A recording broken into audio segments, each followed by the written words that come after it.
Muy buenos días, muchas gracias por estar aquí.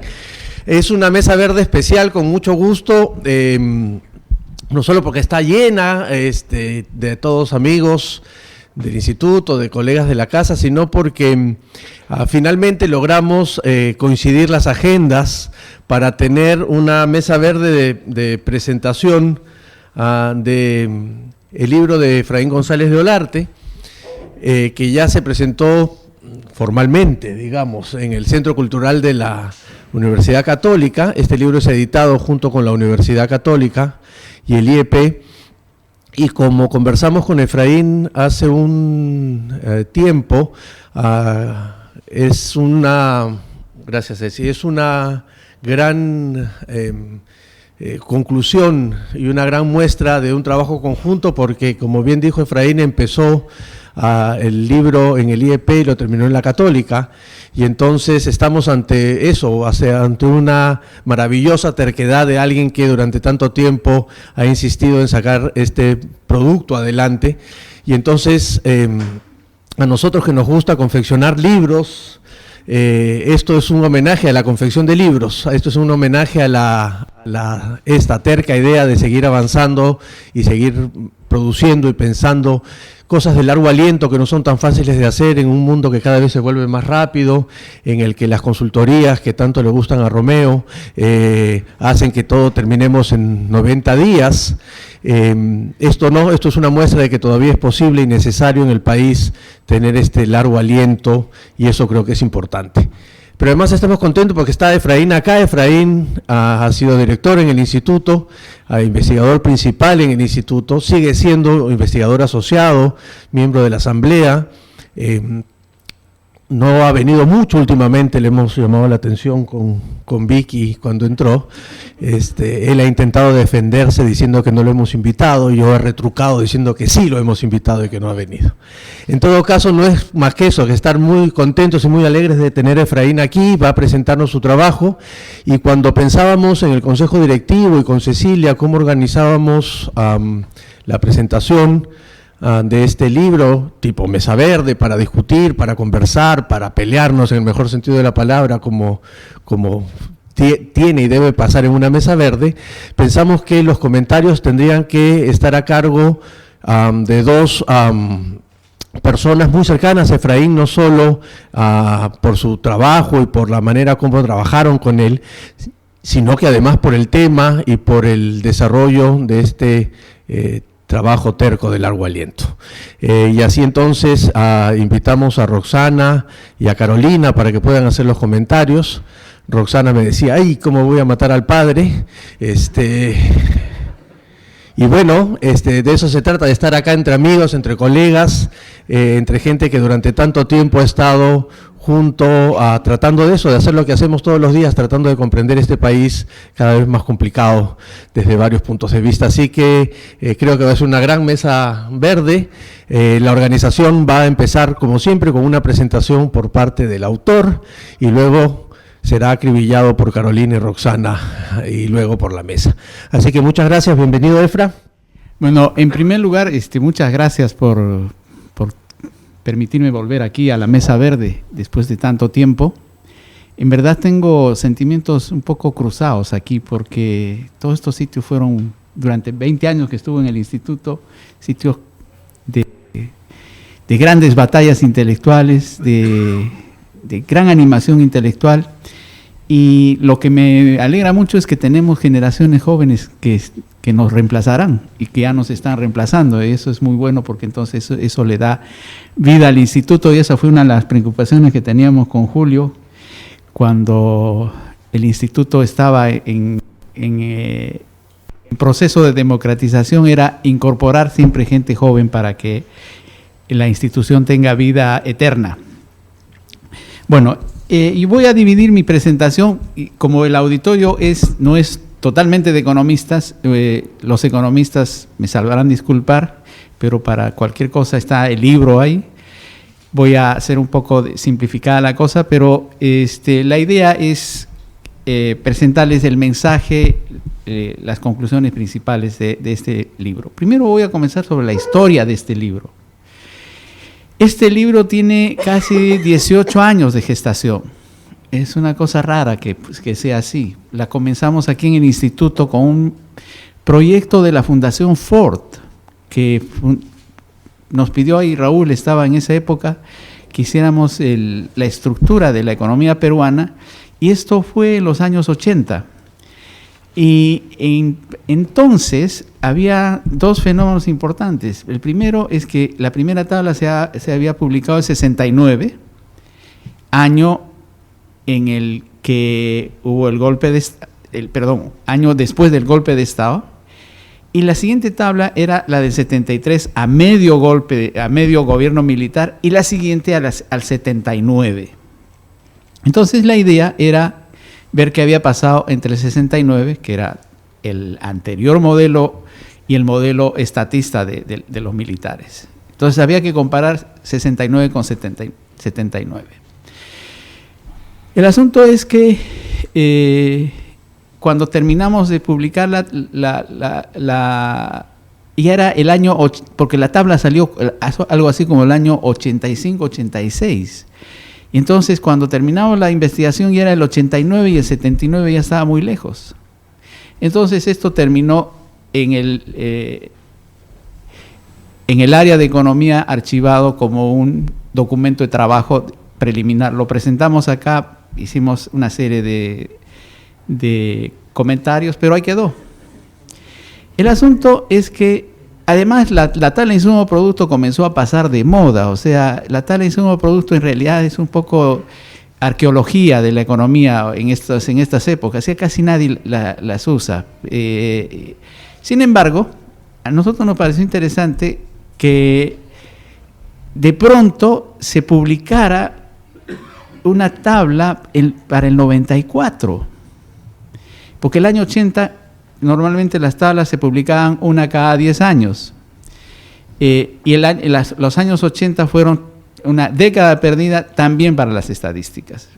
Fue una época en que no hubo estadística y tampoco hubo la tabla de insumo producto.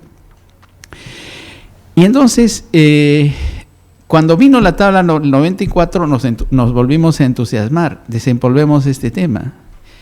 Pero dijimos, el 94 no va a medir lo que se ha comenzado el 90 con el gobierno de Fujimori, el ajuste estructural llamado neoliberal. 4 años es bien poco. Bueno, entonces lo revisamos y estuvimos esperando, nos decían, aquí el INE está pues cerca, y entonces íbamos cada 2 semanas a preguntar, ¿y sale la tabla? Y nos decían, sí, ya sale. Y en ese preguntar, de pronto se pasaron los años.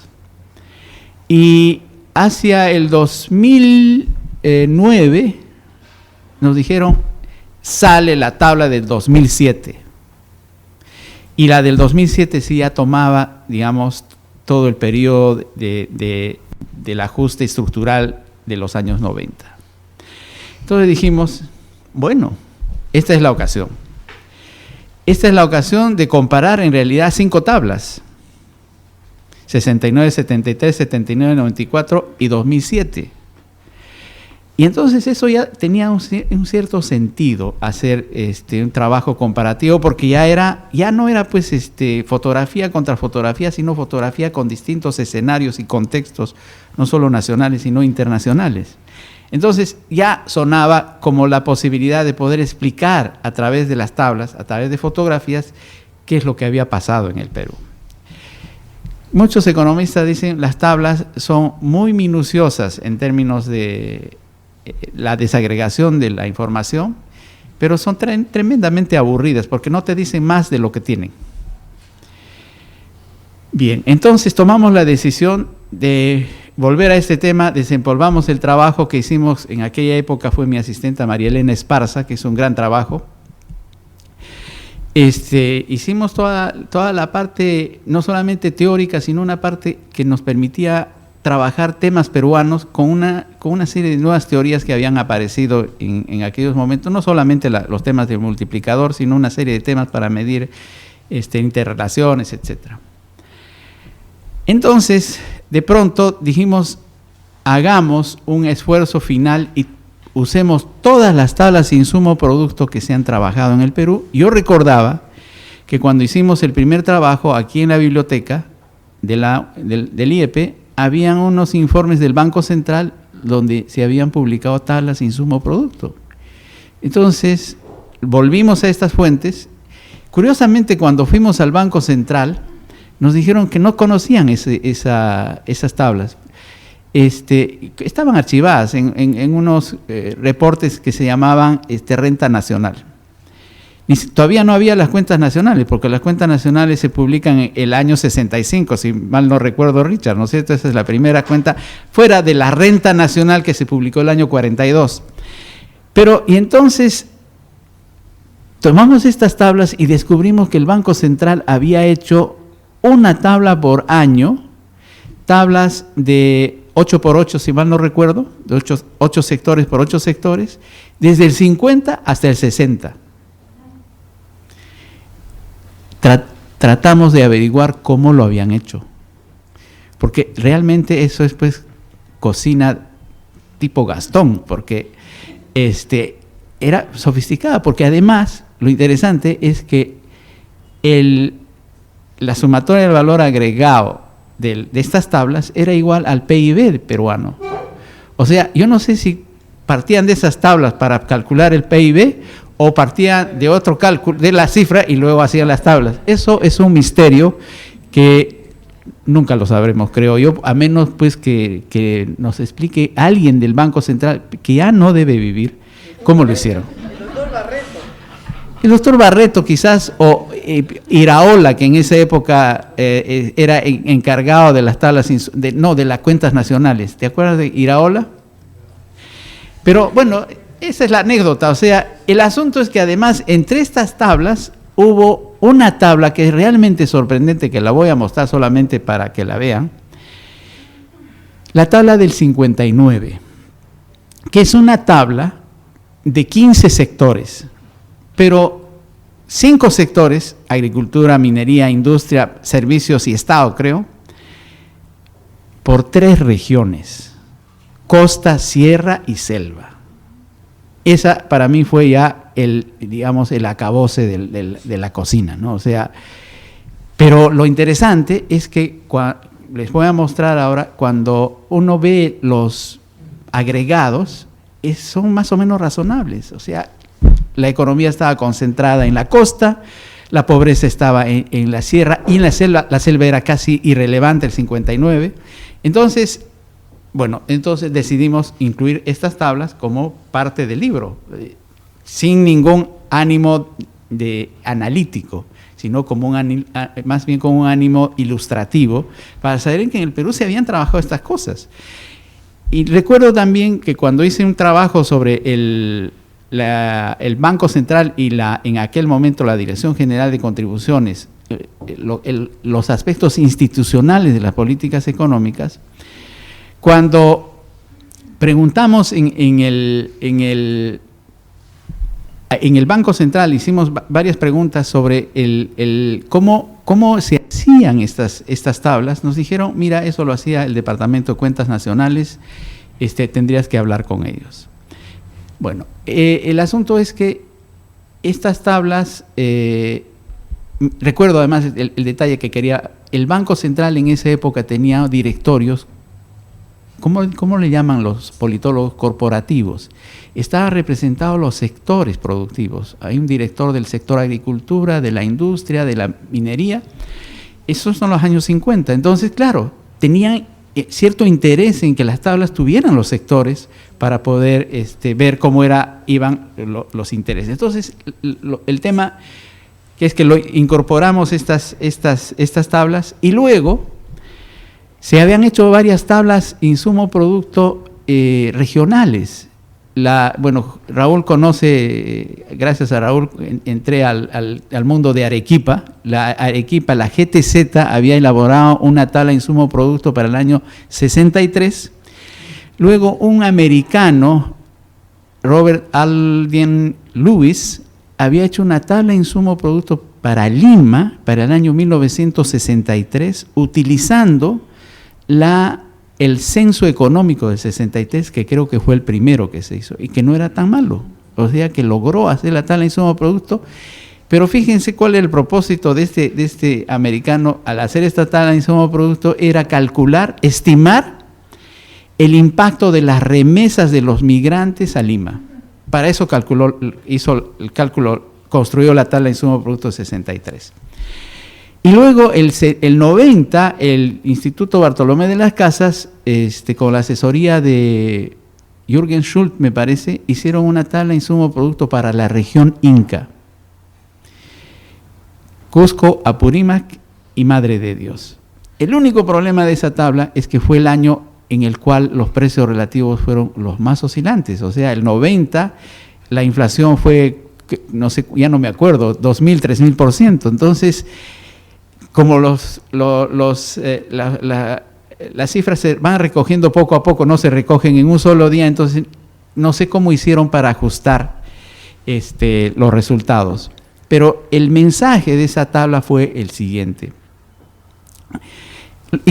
Creo que el trabajo que hicieron en el Bartolomé de las Casas fue serio y trataron de hacer lo más creíble posible la tabla. Pero el resultado era que el Producto Bruto Interno calculado por la tabla era 30% más que el Producto Bruto que calculaba el INEI. Lo cual hacía creíble a la tabla de insumo producto, perdón, a la tabla de insumo producto de la región Inca. ¿Por qué? Porque cuando uno trataba de imaginarse que con ese producto promedio per cápita podrían vivir, habría que decir que la pobreza debería ser muchísimo más elevada.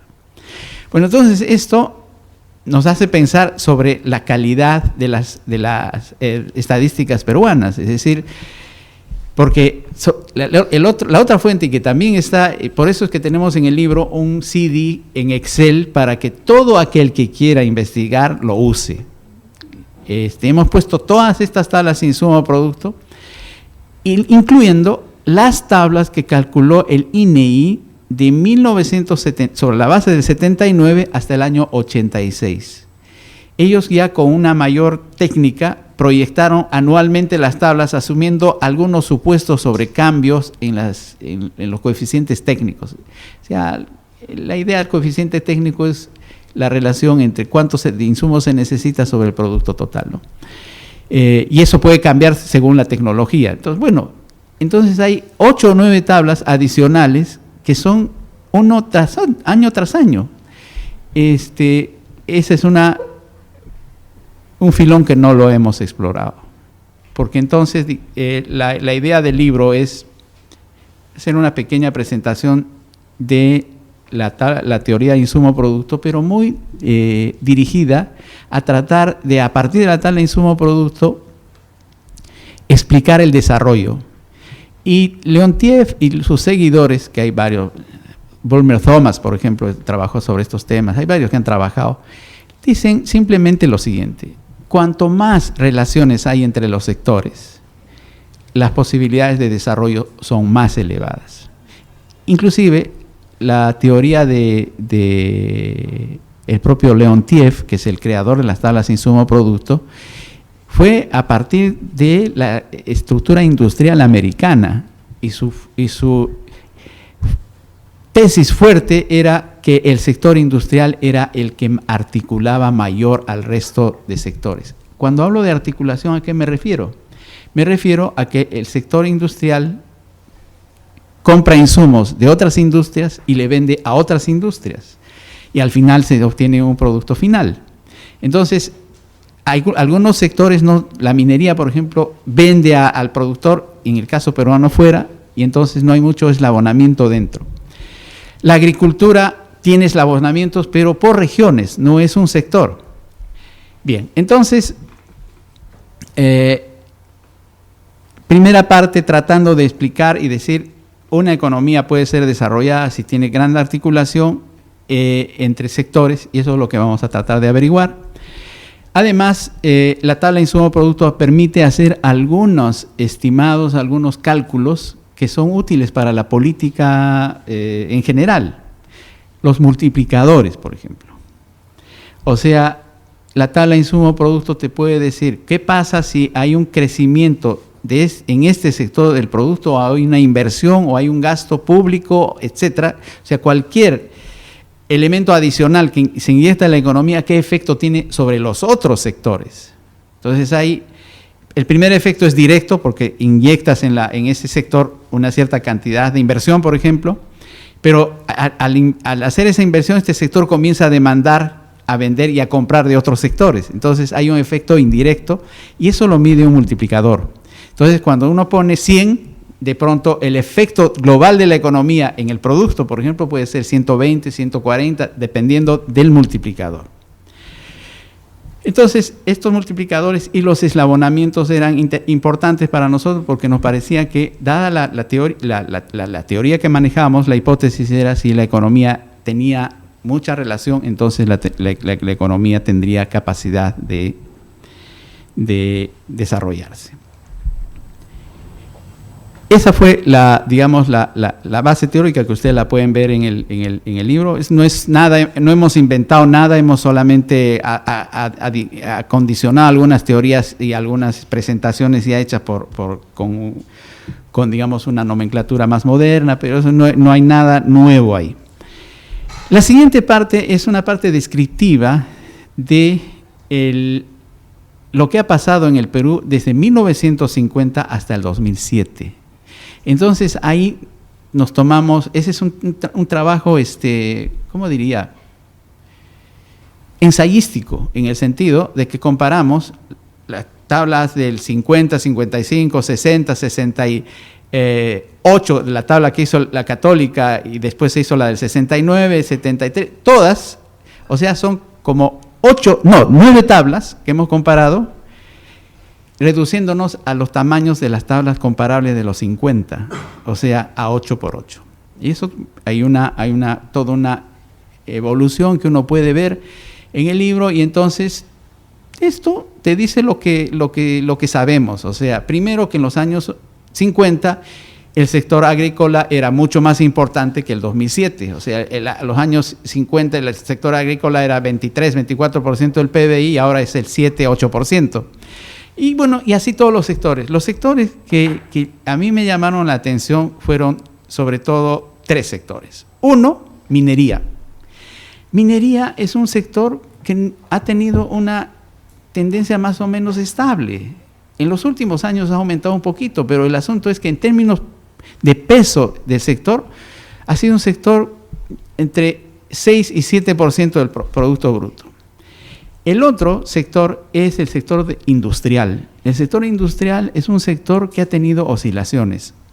De los 50 a los 60 subió, hacia el 79 subió un poco más, porque fue el modelo de sustitución de importaciones que fue apoyado por el gobierno militar. Luego vino el gobierno de Belaúnde y comenzó a bajar, pero cuando volvió el gobierno de Alan García, volvió a subir el sector industrial ya de una manera protegida. Entonces el sector industrial es un sector que ha oscilado, no ha sido un sector que haya tenido una tendencia clara, y sus oscilaciones se han debido a factores o exógenos o a factores de las políticas globales que se tomaron en cuenta. Por ejemplo, en la última etapa, el sector industrial había subido en algún momento a ser el 22% del PBI, luego bajó hasta el 8% y ahora nuevamente ha subido hasta el 17%, con algunas características que después voy a explicar. Entonces es un sector que ha oscilado, o sea, no hemos logrado hacer una industrialización estable, por distintas razones, que tampoco se pueden explicar desde la tabla de insumo producto, pero esos son los hechos.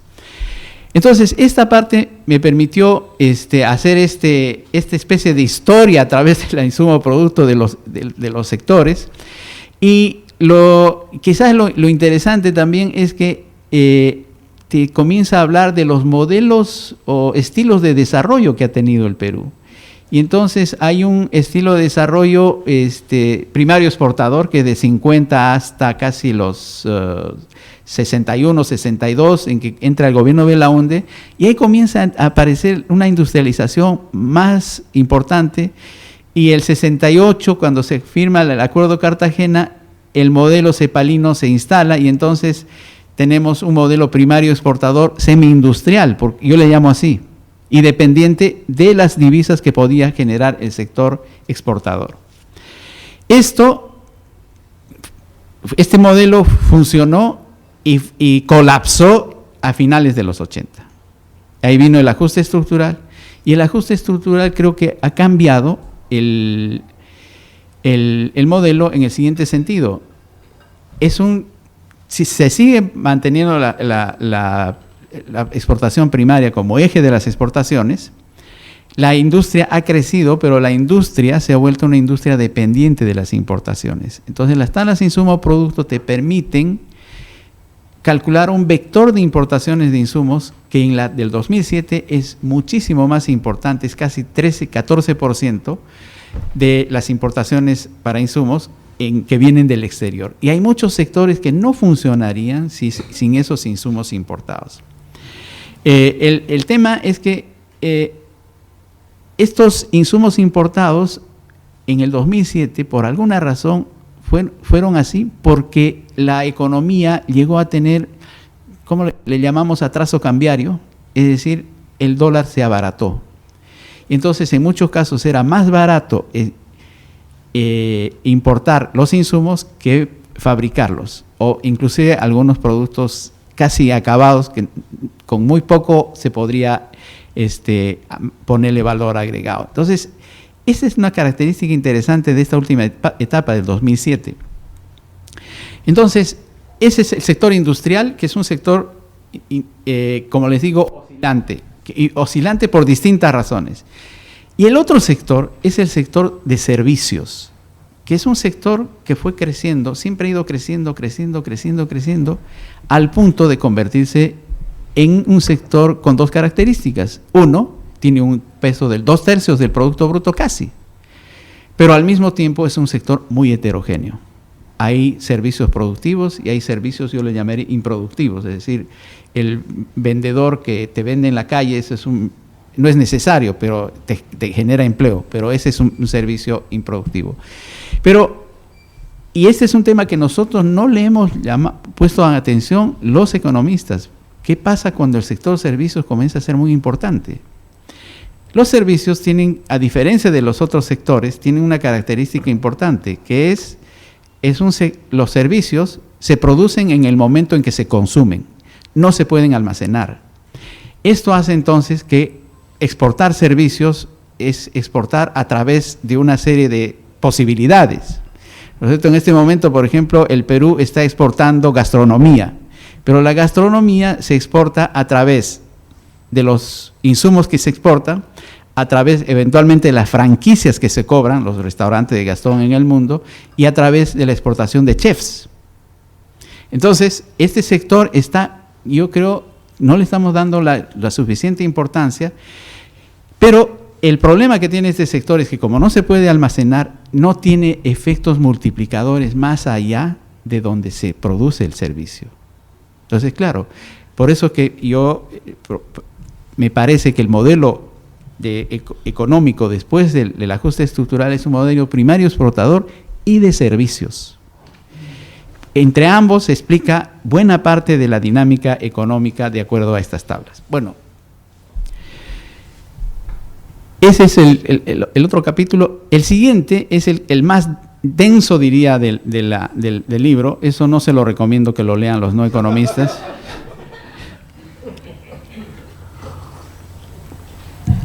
Es el capítulo en el cual hacemos la comparación en serio de las 5 tablas que son comparables. Las otras son ilustrativas, te dan una idea impresionista, ¿no? Pero aquí ya queríamos entrar en detalles. Pero el problema de las tablas es que tienen distintos tamaños. O sea, una matriz tiene la del 69 era 48 por 48, luego una rectangular, la última tiene 57 por 54. Entonces tuvimos que trabajar una tabla insumo producto comparable. La ventaja de las comparaciones de tabla insumo producto es que un macroeconomista se preocuparía por los precios relativos, pero como comparas fotografías, en general todo es relacionado al año en que estás trabajando. Hicimos la conversión a 33 sectores comparables y ahí hicimos la parte más densa del estudio, aparte de evaluar qué sectores se vinculaban con qué sectores, hicimos el capítulo de los multiplicadores y de los eslabonamientos. Y ahí dijimos, ya que tenemos esta información, hagamos todos los ejercicios posibles con los multiplicadores. Entonces, este probablemente es el único trabajo en el Perú que tiene multiplicador de producto, de valor agregado, de empleo, de importación, y hay uno más que me estoy olvidando. Pero todos, además calculados, y esto ya para los economistas, calculados de manera simple y después tomando en cuenta el efecto en el consumo que tienen los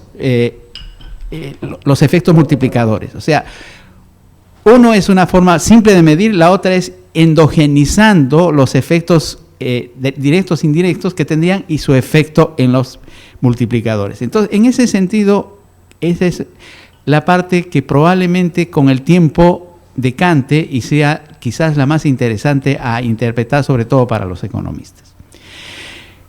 No, obviamente no les voy a presentar a ustedes esto porque la verdad pueden comprar el libro y lo verán ahí, pero la siguiente parte era esta recuperación de el espacio. O sea, en general las tablas de insumo a producto asumen que los sectores están en un punto.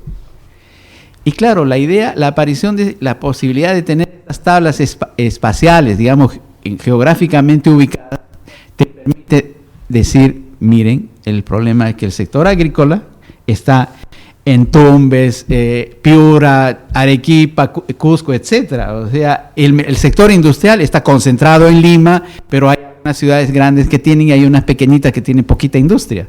La minería está en determinados lugares, no está en todas partes. En la selva no hay minería, bueno, salvo la minería de oro, que ese es otro problema. Entonces, el tema de incluir el espacio es bien importante, porque además el Perú es pues una economía de economías regionales, o sea, lo que ahora llaman regiones, yo creo que son las macrorregiones las que funcionan mucho más como una economía regional, tienen pues dinámicas internas propias. Y esto uno lo ve en el caso de Arequipa en la tabla del 68. En ese momento, cuando uno analiza la tabla de insumos productos de Arequipa, uno se da cuenta que tenía razón de llamar a Arequipa la República Independiente. ¿Por qué? Porque era una región, en mi criterio, completa. ¿Completa en qué sentido? En el sentido de que tenía los tres mercados importantes que tiene el capitalismo. Mercado de bienes, mercado de capitales, mercado de trabajo y mercado de capitales, porque Arequipa tenía bolsa de valores, tenía un banco que era el Banco Gibson, en la tabla se ve por primera vez como una región exporta al exterior y exporta dentro del país. Entonces uno se da cuenta que hay una interrelación entre países, entre regiones y entre esas regiones con el país, esas regiones con el exterior. Entonces Arequipa te abre los ojos sobre este tema, y luego Lima, la tabla de insumos a producto es la primera que permite calcular cuál era el PBI de Lima, y el 63, esa tabla de insumos a producto que pues ha sido usada, nos da que Lima tenía 43% del PBI nacional, porque sobre la base del cálculo que hizo este señor Aldian, y los cálculos que en ese momento hacía la Oficina Nacional de Estadística, no era el INEI, se llegó a este cálculo, y después el peso de Lima ha ido siempre creciendo y siempre ha oscilado en torno al 50%. Y luego la región Inca lo que nos enseñó era lo que les señalé hace un momento, que los cálculos pueden estar, o sea, necesitamos de mejor información para estar seguro del uso que le estamos dando, pero además la región de Inca nos demostró que una región funcionaba con 3 o 4 centros, o sea, Cusco, Abancay, Quillabamba, Sicuani y Puerto Maldonado. Y entonces esto comenzaba a describir que también la agricultura, muchos sectores tienen mercados muy restringidos que producen para el mercado regional. Bueno, entonces, para el curso de Economía Regional que doy en el Perú, en la Católica, hicimos un ejercicio de convertir la tabla 79 en una tabla interregional, que esa, digamos, supera en cocina a cualquier otra tabla, porque es una tabla de 5x5, pero la región de Lima y el resto de regiones. Y entonces es una tabla 10x10, que lo que permite para enseñar es qué efecto multiplicador tiene lo que se gasta en Lima sobre el resto de regiones y viceversa. La tabla de Aldian de Lewis, él había mostrado que Lima exportaba más de lo que importaba del resto del país. Él sugería un fenómeno económico que en la macroeconomía ni se lo plantea, pero cuando uno abre digamos, al nivel espacial, aparece el fenómeno. ¿Cuál es? Que varias regiones del Perú tenían balanzas comerciales deficitarias. Entonces, ¿cómo se explica que pudieran seguir funcionando? Y entonces, la única forma de funcionar con balanzas comerciales deficitarias es cuando el Estado gasta más en ese. Entonces, el sector gobierno, el gobierno era un balanceador de las desigualdades, y entonces la presencia del Estado hace que muchas regiones que eventualmente sin Estado ya no existirían, sigan existiendo. Entonces, el tema de espacializar la tabla de insumo producto nos resultó importante. No he presentado ninguna, todo el mundo me ha entendido, ¿no es cierto? Entonces no los voy a malograr la mañana presentándoles una tabla de insumo producto, pero está en el libro. Sí, también te lo dice. Ya. Y yo quiero hacer un resumen acá y ya ir terminando. Para mí, los problemas estructurales de la economía peruana son 6.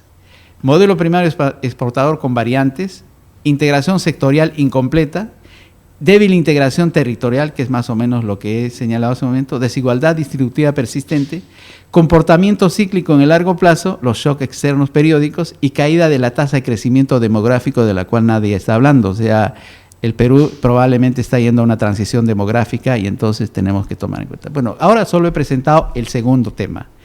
Los otros temas están, bueno, algunos los he trabajado, otros estoy trabajándolos, pero prometo seguir trabajando si es que obviamente después de esta reunión no me matan, ¿no? Y bueno, mi hipótesis es que no se ha generado un sector productivo capaz de integrar a los sectores primarios y terciarios en el largo plazo. Esto ha generado bajos efectos multiplicadores y bajas productividades, en consecuencia bajos ingresos y persistente desigualdad de ingresos. Esta es mi hipótesis, creo que más o menos esta es la teoría de Leontief, esta es la tabla de insumo producto del 50, la primera que existe en el Perú, esta es la del 69, de 5x5, bueno, estas son las comparaciones que hice, y esta es la estructura productiva según las tablas de insumo producto.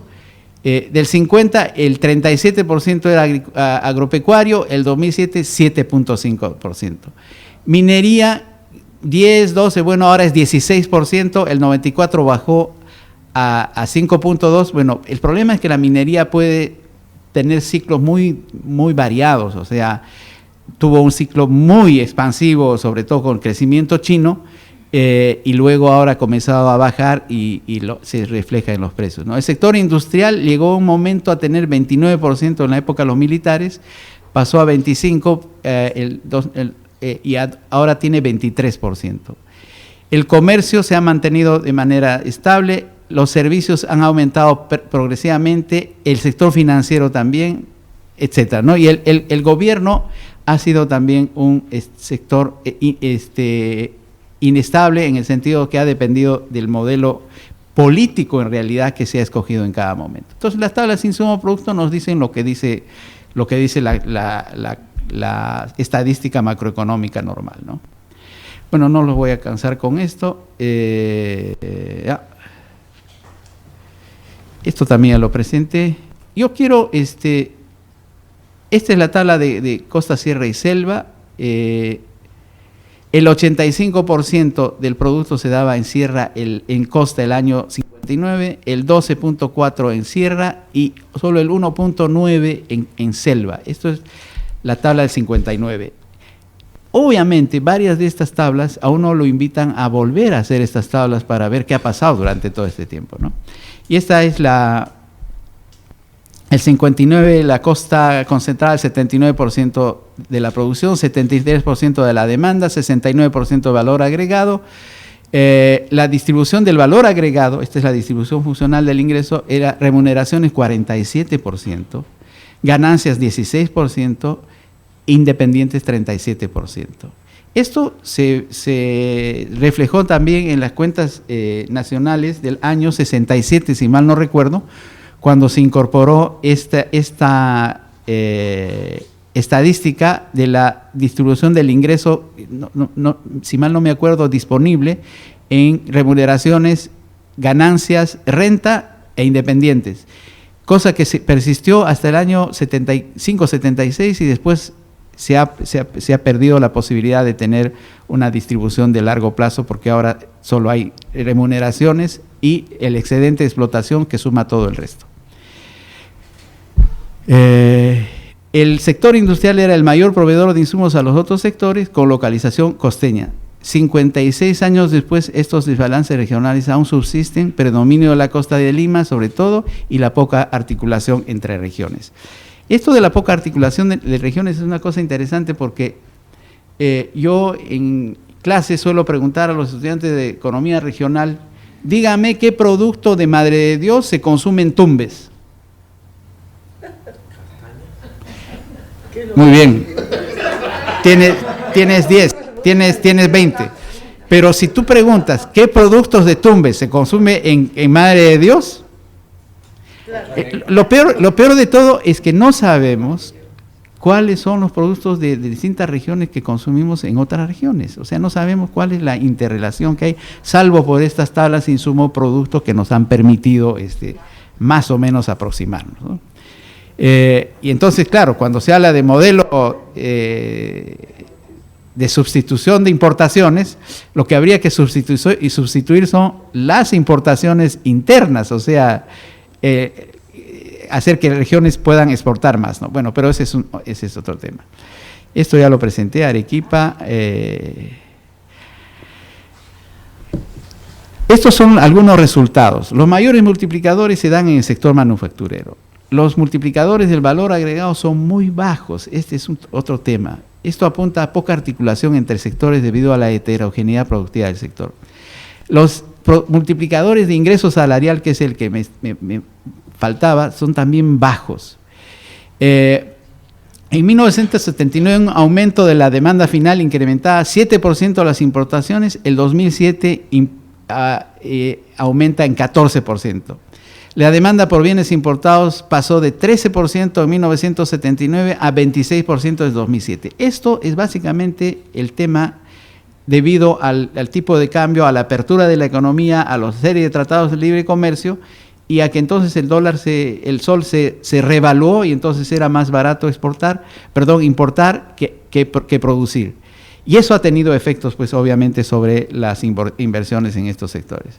Por eso que yo digo, pasamos de la sustitución de importaciones a la restitución de importaciones.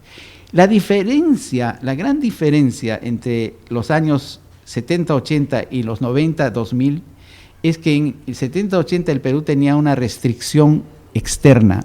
Los macroeconomistas hemos estudiado esto, recordarás, Raúl, la restricción externa era la que permitía que la economía funcionara o no. Por eso que era importante exportar más y tener reservas internacionales. Pero eso se transformó después de los años del 1900 hacia 1995-96. La restricción externa dejó de ser un problema porque aumentaron las exportaciones, entraron capitales, vinieron a la bolsa de valores, etcétera. Entonces, el Perú tiene pues unas reservas internacionales netas como nunca ha tenido en su vida. Y entonces el tipo de cambio ha resultado ser un problema distinto al anterior. Ahora nos preocupamos por su revaluación, antes nos preocupábamos por su devaluación. Bueno, entonces el multiplicador de empleo que incluye los efectos indirectos era de 3.1% en 1979 a 4.3% el 2007. O sea, ha habido un efecto de estas inversiones en el multiplicador de empleo. Los sectores con mayores multiplicadores han sido agropecuario, alimentos, maderas y servicios diversos. Los que usan insumos domésticos, en cambio, de los de menores multiplicadores fueron minerales, alquileres de vivienda. El problema de fondo, voy terminando. Uno de los resultados mayores de este trabajo son estos cuadros. 1979, esta es la curva de productividad que alguna vez en el libro de Richard, en la distribución del ingreso se puso. Esta es por sectores y salen de las tablas insumo-producto 33 por 33. El 79, el 94, el 2007. Los sectores que es de más alta productividad casi son los mismos, han aumentado, es verdad, pero los sectores, la mayor parte de sectores, tienen muy baja productividad. Perdón. Tiene su botoncito. Bueno. ¿Tiene puntero? Sí. O sea, ahí está. Ya. Sí. Miren, desde harina de pescado comienza una bajada y termina producto casa de agricultura, fabricación de calzado. Bueno, están todas estas, pero este es el 2007. El 94 era un año de transición, pero el 79 la cosa era peor, porque estábamos en un año de crisis también. Bueno, entonces, una de las principales conclusiones del estudio es que el problema de la desigualdad de las productividades es un problema central. Es imposible pensar en que mejore la distribución del ingreso si no mejora las productividades sectoriales, sobre todo en aquellos sectores de menor intensidad de capital, y es que son los que están en la parte baja. Entonces, cuando uno compara la curva de Gini con esta curva, entonces es casi parecida. O sea, aquí este es un hallazgo importante. Por eso digo, la extrema disparidad de productividades entre sectores casi no ha variado entre el 79 y 2007. La curva de productividades sectoriales del capitalismo de Estado es muy parecida a la de la era neoliberal. O sea, aquí hay un problema, por eso mi aproximación estructural. No hemos cambiado, pero no resolvemos esto. No digo que tiene que ser una cuestión totalmente equitativa, pero deberían haber, digamos, sectores con un poquito más de subir la curva, por lo menos en la parte baja, ¿no? Una economía poco articulada con extrema desigualdad sectorial en la dotación de capital por trabajador empleado no permite que se dé un proceso de difusión tecnológica que permitiría reducir las desigualdades productivas y las desigualdades de ingresos. El gran problema de la economía productiva es su incapacidad endógena de reducir las desigualdades productivas debido básicamente a la inexistencia de un sector manufacturero diversificado y transformador de las materias que se producen en el Perú y de un sector de servicios exportador. Esta es una conclusión casi normativa que salgo al final, porque cuando uno ve las tablas de insumo-producto, pues hay algo que falta para que el resto pueda articularse. Eso, de alguna manera, en los años 69, 73 de las tablas de insumo-producto, era posible porque había el modelo de sustitución de importaciones, pero era un modelo de sustitución de importaciones con todos los defectos que tenía. O sea, no era un modelo que realmente generara un proceso de inversión y un proceso de generación de un sector empresarial que no se basara en subsidios, en protección. Recordarán que en el caso del gobierno militar había la protección infinita, es decir, el registro industrial, que habían productos que no se podían importar. Bueno, eso, digamos, fue el extremo, ¿no? Entonces, y esto creo que ha sido uno de las causas de por qué no hemos logrado construir, no sé si un gran sector manufacturero, pero un sector que transforme lo que está a la mano. Y no solamente el sector manufacturero, sino el sector servicios, que lo hemos dado mucha importancia. Un ratito, antes de dar las gracias. Quiero terminar con una sensación que tuve al final del trabajo. A este trabajo le falta gente. Y entonces lo que está faltando es hacer un trabajo parecido al que hizo Jorge Torres el año 69, y yo en el trabajo para los economistas he tratado de hacer las triangulaciones, o sea, la idea de que los sectores se articulan por bloques, y hay varios modelos de articulación, y lo que decía Torres el 69 es que habían 5 bloques, con una característica interesante: cada bloque era dominado por la empresa o las empresas que estaban en la parte encima del bloque. Entonces era un triángulo que el de arriba, bastaba controlar el de arriba para controlar todo el bloque. Entonces ya estamos hablando de economía política. En el gobierno militar hicimos este trabajo, y ese fue uno de los trabajos que hicimos acá en el instituto con la tabla del 79. Porque entonces, en lugar de haber bloques, habían sectores de propiedad del Estado que eran los que articulaban al resto de la economía. Energía, bancos, comercio, es decir, no eran sectores sino vectores. Entonces este era un modelo que concordaba con un modelo dictatorial. Es decir, el modelo económico es un modelo que puede sostener un sistema político, y entonces el modelo militar fue un modelo en el cual había que controlar todo, y la forma de controlar en el modelo de ellos fue controlar los sectores que llamaban estratégicos. Pero desde el punto de vista de la tabla de insumo producto, esos llamados sectores estratégicos son los que más articulación tenían con todos. Entonces el Estado, por eso que pese a que en ese momento en el trabajo Fitzgerald dice que el 40% del PBI era estatal, en su libro del año 73, eso no era un problema de porcentaje. El tema es que el Estado, a través de estos sectores estratégicos, controlaba el resto de la economía. Entonces hay un tema de quiénes son los dueños y de los sectores productivos. Y en el 2007 lo que se observa es que hay una buena participación de capital extranjero en muchos de los sectores.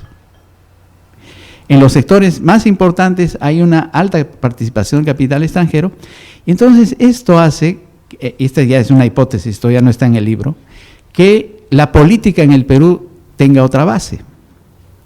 Porque en la del 69, esos 5 sectores eran capitalistas básicamente peruanos con algunos extranjeros. Entonces habían intereses internos que se reflejaban en la tabla de insumo producto. Pero el 2007 ya es bastante difícil decir cuáles son los internos y los externos, porque además, como la globalización, uno no sabe cuál es la composición del capital de muchas empresas.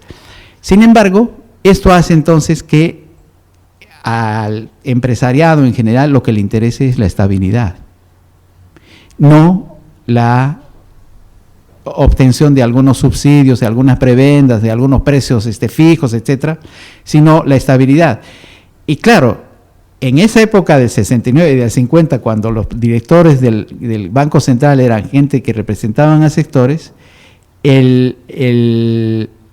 la economía y la política era una política muy vinculada a intereses internos. Entonces el Perú se ha transformado y es un país, desde alguna perspectiva, un país internacionalizado, le llaman globalizado, y entonces es distinta la base económica que sustenta la base de propiedad y la base política. Entonces ese trabajo está por hacerse. Entonces los politólogos del Instituto de Estudios Peruanos, este librito les puede servir. Muchas gracias. Bueno, muchas gracias, Efraín. Muchas gracias al IEP por la oportunidad. Siempre es un gusto comentar una publicación como esta, que nos obliga a no solo a leer tanto y desplegar tantas tablas, sino que nos obliga a mirar lo que ahora suena como largo plazo. Siempre es un gusto además comentar un texto de Efraín. Yo he trabajado mucho con Efraín. Efraín ha sido mi profe, mi jefe, mi colega, un gran amigo, y además me ha empujado varias veces a hacer un montón de cosas, no siempre las mejores, pero a probar cosas distintas. El libro, como bien decía Efraín, nos trae esta recopilación impresionante de las tablas insumo-producto, pero sobre todo nos trae las tablas insumo-producto, que es algo que yo por lo menos había olvidado por completo hasta volver a ver el libro. Es una fuente de información que está ahí. Yo ni siquiera sabía que habían seguido produciéndose tablas insumo-producto, y me parece que es una fuente de información, como hay muchas en el Perú. Conversábamos con Raúl hace poco, la cantidad de información, datos que se recopilan y se procesan en el Perú y que no usamos, que después nadie explota para entender mejor la realidad. Yo creo que aquí hay un muy buen ejemplo de, además, un trabajo muy importante en hacer a estas distintas tablas contar una historia, ¿no? Porque además hay un esfuerzo metodológico de hacerlas comparables, de hacerlas narrar la historia que Efraín busca transmitir. Recuerdo con mucho detalle la famosa tabla de la región Inca. Cuando recién vine a trabajar al IEP, acababa de salir, y Efraín, en una de las tareas que me dio, me hacía discutir con el pobre Epifanio Vaca los detalles de cómo se habían calculado los precios y a qué precios se habían valorado. Discutir además detalles de cómo se habían hecho cálculos en una época en la que no había correo electrónico. No había teléfono celular. En el IEP habían 2 líneas de teléfono y había que llamar a Cusco a esperar que encontrara a Epifanio al otro lado con papelito en la mano, ¿no? Para ver si podíamos ponernos de acuerdo, y Efraín lograba creer realmente que el PBI era 30% superior al que habíamos pensado que tenía la región Inca.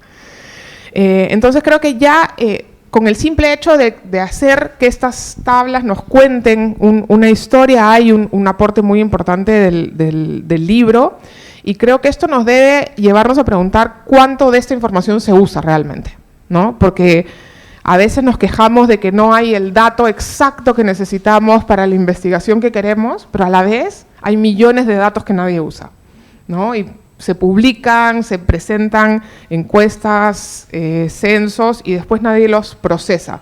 Y ahí creo que hay una tarea también para los investigadores muy importante, y hay que acusar recibo de esa información. Una cosa interesantísima que el libro encuentra en este recuento, llamémosle histórico, es que lo que encuentra son más continuidades que cambios. Y yo creo que ese es un mensaje muy fuerte del libro, porque a pesar de pasar por grandes cambios políticos, grandes cambios discursivos, grandes apuestas sobre nuevos roles para el sector público y para el gobierno, incluso para los regímenes de propiedad, como decía Efraín al final, lo que encontramos es una estructura que en el fondo no cambia. No se logra cambiar, no se logran generar cambios sustantivos en aspectos centrales que hoy día nos siguen preocupando como los temas centrales, ¿no? Estos diferenciales de productividad entre sectores y entre regiones terminan contándonos una historia que sigue siendo el recuento de las mismas trabas al desarrollo económico en el Perú que enfrentamos hoy día. Entonces, sí, hay cambios, hay momentos en los cuales el rol del Estado parece fomentar mayor integración entre sectores, pero pasa ese momento y volvemos a la misma estructura desconectada que Efraín nos hace ver a lo largo de esta mirada de las tablas. Hay 3 puntos que me parece muy interesante la entrada y las preguntas que nos abre el libro que voy a mencionar. El primero tiene que ver con el rol y el tamaño del Estado, ¿no? El Estado, el sector público, el gobierno como un agente de cambio de la estructura económica, ¿no? Hay, por supuesto, el periodo más interesante para discutir eso, es el periodo del gobierno militar que Efraín analiza, pero luego uno trae esa discusión al presente y sigue siendo la misma discusión, sigue siendo más o menos la misma proporción del valor agregado, a pesar de que tenemos una economía que se ha multiplicado por 4 o por 5 desde ese momento. ¿Cuánto realmente puede hacer un Estado para lograr generar estas articulaciones entre los sectores? Entre las regiones me queda un poquito más claro, pero realmente en un Estado como el de hoy, ¿cuánto puede realmente hacer para lograr esta integración sectorial? Me parece una pregunta bien compleja a la luz de cómo funciona hoy día el aparato público. Y esta mirada al rol del Estado como articulador, digamos, intersectorial, también tiene que ver con, si bien es la misma proporción del valor agregado, más o menos, ¿no?, es un Estado muchísimo más grande, a pesar de que lo vemos como un Estado muchísimo más pequeño, porque los desafíos y las demandas, las proporciones han cambiado sustantivamente. Entonces, hay ahí una discusión sobre la escala, ¿no? Y si la escala del país, de la economía, del Estado y de los problemas, cambia o no el rol que puede jugar el Estado en ese proceso. El segundo tema que me parece fundamental, y Efraín lo ha enfatizado en su presentación, es el de la localización, ¿no? Como dice Efraín, las cosas suceden en algún lugar, ¿no? Y en el caso peruano en particular, dada la importancia de las industrias fuertemente localizadas, ¿no? Las industrias extractivas, la agricultura, la pesca, ¿no?, que suceden en un lugar y no pueden suceder en otro, ¿no?, a diferencia de lo que sí puede suceder con el sector servicios, ¿no? La discusión de la localización es muy importante y tiene consecuencias, como decía Efraín al referirse al caso de Arequipa, sobre la construcción misma de esas regiones, ¿no? Lo veían también Roxana, Ricardo y Jorge Morel en el libro comparando Arequipa con Cajamarca, ¿no? El peso de estas estructuras y de la localización de ciertas actividades tiene que ver no solamente con la economía de la región, sino con la política, la sociedad, es mucho más que geografía, ¿no? Mucho más que los aspectos espaciales, lo que está definiendo al final si hay regiones completas o no, ¿no? Y el tema de la localización es algo que generalmente no dejamos pasar. Marisa siempre nos obliga a volver a mirar en qué parte están sucediendo las cosas, pero creo que ahí hay una discusión también clave para entender esta urgencia de mirar el tema de integración, no solamente entre los sectores, sino entre los sectores en cada lugar. El tercer punto, y creo que es la discusión más actual que nos trae el libro, es la centralidad del debate sobre la productividad y no solamente la baja productividad de la mayor parte de sectores en el Perú, sino las diferencias de productividad entre sectores y al interior de los sectores. Porque esa productividad media que estamos viendo en los gráficos de Efraín, ¿no?, refleja una heterogeneidad enorme al interior de cada sector. Efraín mostraba, no sé, fabricación de calzado al final de la tabla como un sector de bajísima productividad, pero claramente, no sé, quizá en El Porvenir, en Trujillo, hay una altísima productividad en la producción de calzado, pero hay, junto con eso, una gran cantidad de productores de calzado de bajísima productividad. Y esa diferenciación es muy compleja para mirar la efectividad de determinadas medidas, ¿no? Entonces creo que esas diferencias de productividad entre sectores, entre Lima y el resto, entre el interior y al interior de los sectores, nos obliga a complejizar la discusión sobre cómo incrementar, cómo mejorar productividad, que sigue siendo el desafío y es hoy uno de los desafíos centrales, muy disfrazado de una cosa que Efraín no menciona en todo el libro, que es esta discusión sobre formales e informales, ¿no? Que es una dimensión distinta. Richard va a decir que no es blanco y negro, es un continuo entre formales e informales, pero muy marcado por esta discusión de bajísimas y diferentes productividades. Efraín porque no puede vencerse a sí mismo, nos lleva a la discusión sobre la importancia del cambio tecnológico, ¿no? que es el último tema que quiero mencionar, que está muy ausente, reclama Efraín, a lo largo de este proceso, ¿no? Esta adopción. Y Efraín termina diciendo que lo que requerimos es esta industrialización tardía, basada en las oportunidades de la tercera revolución industrial, ¿no? Esa es la ruta que él propone a seguir. La información y la conectividad claramente son un elemento diferenciador, también pueden ser un elemento articulador. Roxana es la que sabe de ese tema y seguro ella va a hablar de eso. Pero en realidad yo creo que ya tenemos que pensar a la luz de la cuarta revolución industrial. La robótica, que va a afectar la dinámica del sector servicios, está aquí, ¿no? La aparición de Watson de IBM cambia cómo vamos a aprender y cómo las máquinas van a comenzar a hacer un conjunto de las funciones que hacemos las personas. Y eso puede ser una oportunidad integradora, pero lo más probable es, dadas las inequidades y desigualdades sectoriales, de productividad y territoriales, va a ser una nueva fuente de desigualdades en el caso peruano, ¿no? En la medida en que, no sé, el acceso a Internet o a las fuentes de información sea distinta en Lima que en Madre de Dios, probablemente la distancia y la capacidad de usar a Watson de IBM en Madre de Dios o en Lima van a ser totalmente distintas, y eso puede tener un efecto justamente perverso en esta inequidad en las productividades. Termino señalando el mensaje final de Efra, ¿no? Se requieren reformas institucionales para lograr un Estado que opere adecuadamente, que apoye la producción privada y la economía de mercado, pero que tenga una estrategia que permita completar esta economía, ¿no? Yo creo que el hecho de plantear que falta algo, que hay un complemento que se requiere para que esta economía realmente logre integrar sectores y regiones de baja productividad con la economía en general. Sin una economía integrada sectorial y territorialmente, de verdad, la llevaríamos perdida, ¿no? Nos vamos a quedar con la economía, digamos, de Lima, como la economía del Perú.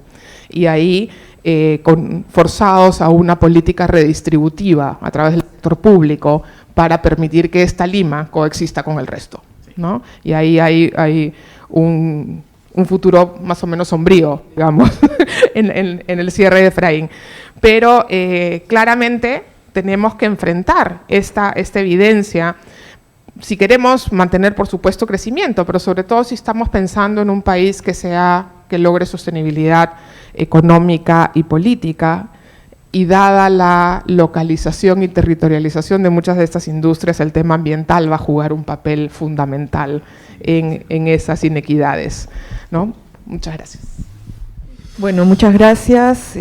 Siempre es un gusto venir y participar de una mesa verde. Justo he posteado en el Facebook, para no estar fuera de tono del Twitter y el Facebook. Tengo una vida, ¿no? Puedo estar acá sentada a las 11 de la mañana de un viernes comentando un libro que me parece excelente y que además viene de mi profe, ¿no? Creo que Efraín ha sido el profe que me dictó más cursos, ¿no? Y también recuerdo que no suspendiste clase en un partido de Perú en el Mundial de España allá por el año 82. No me voy a olvidar nunca. Y todos entrábamos y salíamos en turnos para ver cómo estaba Perú, porque así defino la brecha generacional, ¿no? Quienes vimos a Perú ganar un partido en un Mundial de fútbol. ¿Ganó Perú? No. Sí, claro. Pasamos a la siguiente. Iba a perder, por eso que decía. Sí. Bueno, sí hay algunas complementariedades con los comentarios realizados, y estoy segura que con los que vienen. Eso de matar al padre en realidad tiene que ver con el tema del ajedrez, ¿no? Porque se dice que hay tan pocas mujeres jugando ajedrez porque no quieren matar al padre, pero es también muy entretenido encontrar la matriz 8×8 y un tablero de ajedrez es de 8×8, ¿no? Dicho esto, A mí me parece que el libro es fundamental, ya lo ha dicho Carolina, creo que varios de otros comentaristas lo han dicho, creo que lo tenemos que, siendo profesores universitarios, meter en los cursos. Veo acá a Jonathan como para introducirlo, porque es muy importante poder ubicar la formulación de políticas y el impacto que posibles políticas puedan tener de cara a estos multiplicadores que han sido calculados con esfuerzo y que recogen evidencia, evidencia oficial, ¿no? Porque tenemos un montón de críticas a los datos siempre, pero esta es la evidencia oficial, con esto se calcula el PBI, ¿no? Y esto me parece que es algo que los chicos ahora, por algún motivo, yo no sé por qué, por lo menos en la Católica, no lo ven. De hecho, en el curso de Micro 2, que es donde tendríamos que ver las tablas insumo-producto, y acá hay varios del Departamento de Economía que podríamos hacer algo al respecto, hay aquellos que ven la tabla insumo-producto y solo la tabla insumo-producto, y hay aquellos que no ven nada de la tabla insumo-producto, ¿no? Pero nada, o sea, no es que no ven, o sea, o lo ven en dos clases, nada, ¿no? Y la tabla insumo-producto es finalmente el elemento crítico para hacer los cálculos del PBI. Cuando hemos reajustado la serie del PBI al año 2008, ha sido porque ha habido un censo económico nacional y porque hemos producido la tabla insumo-producto y porque hemos producido todas estas relaciones que son fundamentales. Al respecto, hace poco tuve la oportunidad de trabajar con el censo mismo. Por supuesto, tuve la oportunidad de trabajar, y en realidad tuvimos la oportunidad de trabajar porque no hay forma. A diferencia, creo que Carolina todavía corre algunas regresiones, pero no hay forma que yo sé que quiero, ¿no? Entonces siempre hay un joven que está dispuesto a ver cómo se llega a lo que yo quiero, ¿no? Entonces estuvimos trabajando sobre la base del CENEC del 93, que nos produjo la tabla el PBI, la tabla insumo-producto denominada del 94, y es bien interesante porque en ese censo hay 600 distritos del Perú, de los cuales no se obtuvo datos. ¿Ok? Entonces, cuando se hacen las comparaciones, o sea, por un lado yo digo, ok, está bien, es el dato que tenemos, no nos queda otra. Pero por otro lado, el dato del 93 es en realidad la línea de base de la política neoliberal, o la política de apertura de mercado, antes que un punto más entre el 79 y el 2007. Entonces, eso es un punto que tendríamos que tomar en consideración e incluir en la discusión, porque, claro, yo no terminé de hacer el match entre aquellos distritos no censados y los distritos que estaban en estado de emergencia. La hipótesis siendo que la correlación debería haber sido altísima, ¿no? Con lo cual 25% en términos de número de distritos del Perú no se recogió ninguna información, estaban fuera del ámbito de lo que es el ámbito de acción del Estado, ¿no? Porque si no eres capaz ni siquiera de recoger un dato de un sitio, es que el Estado, pues, ¿a dónde llegó? ¿No? No sé, era Julio, Richard, no sé, que decían que el Estado llegaba hasta la vuelta del Palacio de Gobierno, ¿no? Porque ya ahí tenías un conjunto de actividades ilegales increíble. Bueno.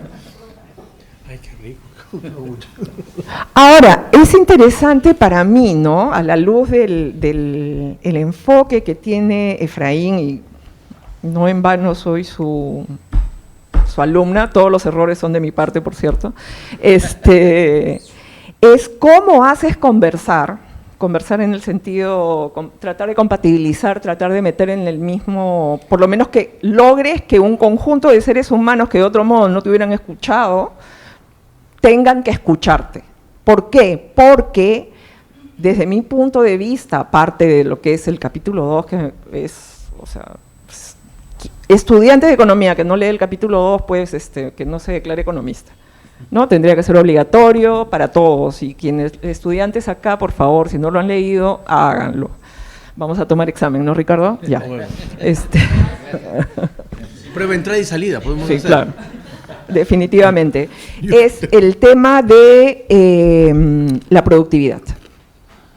¿No? Porque ahora la gran discusión para el crecimiento, la gran discusión para el desarrollo está en en los aumentos de productividad y, claro, está mencionado en la parte de políticas, en la última parte del libro, pero desde mi punto de vista no lo suficientemente enfatizado. Y esto viene algo de Figueroa, de los estudios de Figueroa, o sea, no es que los campesinos no tengan capital, lo que pasa es que su capital es de muy baja calidad, ¿no? Entonces, esta discusión de la baja dotación de capital por trabajador estandarizado, de tal modo que tome en cuenta las diferencias de calidad, y no solo las cantidades de capital involucradas en la actividad, me parece fundamental y me parece que tendríamos que conversar un poco más a raíz de este tema de las continuidades, ¿no? O sea, no solo reforma agraria, no solo gobierno militar, no solo el descalabro de Alan García, no solo política neoliberal, no solo el piloto automático, y resulta que seguimos en esto. O sea, hay algo que no estamos tomando en consideración, página 254, hay algo que no estamos tomando en consideración en el momento de formular y evaluar estas políticas que supuestamente nos van a sacar de la pobreza, nos van a sacar de, nos van a poner más cerca del PBI per cápita de Argentina que del PBI per cápita de Guatemala, con esto lo vinculo al tema de la trampa de ingreso medio, ¿no? Que trató de ser una discusión que también conversa en algo con la gente que ve economía de mercado, neoliberal, toda la gente que domina hoy la formulación de políticas. No en vano el jefe de gabinete es el chiquito Carlos Ganosa, el jefe de gabinete de Economía y Finanzas, es el autor del libro El Perú está calato, ¿no? ¿Se llama el libro? Así se llama el libro. ¿No? Que precisamente trata de discutir el tema de la trampa de ingreso medio, ¿no? La trampa de ingreso medio, cómo sostenemos esos niveles de crecimiento suficientes y necesarios para sacarnos de la pobreza, y la clave en la discusión, que también viene del libro de Foxley, es concentrarte allí donde puedas tener ventajas comparativas, ¿no? Y puedas aprovechar la economía del conocimiento. Entonces, ha sido bien interesante escucharte esta mañana criticar un poco lo de gastronomía, que, por ejemplo, desde mi punto de vista, es aquello que nos podría sacar, porque es un nicho, es una boutique peruana por la biodiversidad, nos puede permitir hacer un crecimiento verde sostenible, es economía del conocimiento, ¿no? Hay mucha creatividad, hay posibilidades de articulación con productores y hay posibilidades de articulación. Ahora, el tema, como siempre, es redistributivo. ¿Cómo logras que aquel que está empujando el negocio y que tiene el conocimiento del consumidor final que puede pagar $100 por plato, ¿no? Que esa ganancia percole, y no quiero usar la palabra percola porque en realidad no es buena palabra, sino que provee oportunidades a aquellos que están más bajo en la cadena, pero que tienen un conocimiento crítico, porque de otro modo no habría la papa que sabe X o el pimiento o el ají que sabe Y, ¿no? Y que el conocimiento del cocinero es el que ha logrado combinarlo, ¿no? Entonces, si quiero encontrar, y acá discúlpenme, pero no puedo con mi genio, si quiero encontrar una parte débil en el libro, es precisamente la última parte, pero como todo problema es en realidad una oportunidad. Es una oportunidad para todos aquellos jóvenes que mantienen estas preguntas, y yo estoy segura que tú debes estar ya trabajando con un joven para expandir este último capítulo sobre precisamente dando cuenta de las oportunidades y discutiendo un poco más las oportunidades de formular política económica, ¿no? Y ahí, a raíz de lo último que decía Carolina, ¿no? La economía completa, y nuevamente, es en realidad completa alrededor de una economía de mercado, ¿no? Una economía de intercambios, porque es precisamente porque hay mercado y hay intercambios que tú generas estas tablas de ventas y compras intersectoriales, ¿no? Entonces, si bien desde el estructuralismo y desde un análisis rico estructural, me parece que estamos llegando a conversar sobre una base informada con los liberales poco sólidos, ¿no? Y estamos llegando a conversar con ellos alrededor de dos temas: cómo completamos una economía de mercado, cómo completamos transferencias, no transferencias en el sentido juntos ni nada de eso, sino intercambios entre agentes económicos, y además cómo envolvemos esta discusión en términos de productividad, ¿no? En términos del incremento de productividad, sin el cual todo esto de la OECD, la verdad es que yo termino estando de acuerdo, disculpen, con Martín Pérez, que ayer decía, sí, claro, queremos todos estos estándares, pero ¿de qué base estamos partiendo? O sea, ¿de qué me hablan? De verdad, ayer he tenido que hacer una devolución, y las anécdotas a veces ayudan, ¿no? No sé cómo era el MIDIS, pero ayer he tenido que hacer una devolución de dinero al Ministerio de Energía y Minas. Le digo, ya, bacán, mi tarjeta de débito, ¿no es cierto? No. No, tarjeta de débito, no. Transferencia bancaria, no. Tienes que traer el efectivo. El efectivo. Peor, porque en la panadería vas y hasta yo le decía, no puede ser que las señoras de juntos reciban el subsidio en cuenta bancaria y que en el Ministerio de Energía y Minas tengas que llevar los soles en efectivo, ¿no? Entonces, gracias, Efraín. Nos estás dando un ejemplo de cómo seguir todos los días avanzando con los temas que contribuyen a hacer de este Perú un Perú más completo. Gracias.